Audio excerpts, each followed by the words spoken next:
Est-ce que vous savez ce que c'est qu'un double standard?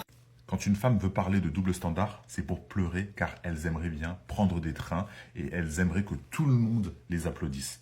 La fameuse phrase de body counts. Et voilà, c'est ce qui sort de leur bouche quand ça n'y rentre pas, la beuteux et se plaindre car on ne les félicite pas d'avaler des arcs-en-ciel. Toujours et encore la beuteux. C'est de savoir pourquoi les mecs qu'elles veulent ne veulent pas d'elles car elles font la bicyclette du village. Alors que les femmes non plus n'apprécient pas les hommes ayant eu beaucoup de relations.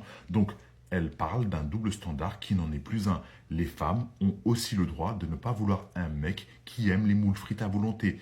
Mais regardez comment elles mélangent. En écoutant énormément de story time sur TikTok. C'est-à-dire que eux, quand ils font une connerie, quand ils vont tromper, quand ils vont oublier des dates importantes, quand ils vont ne pas participer volontairement aux tâches de la maison et C'est ça ton combat. Des exemples de pleureurs et pleureuses en story time proposés par ton algorithme.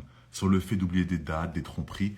Vraiment des exemples applicables sur une femme et un homme et auxquels un partenaire n'est pas obligé d'accepter.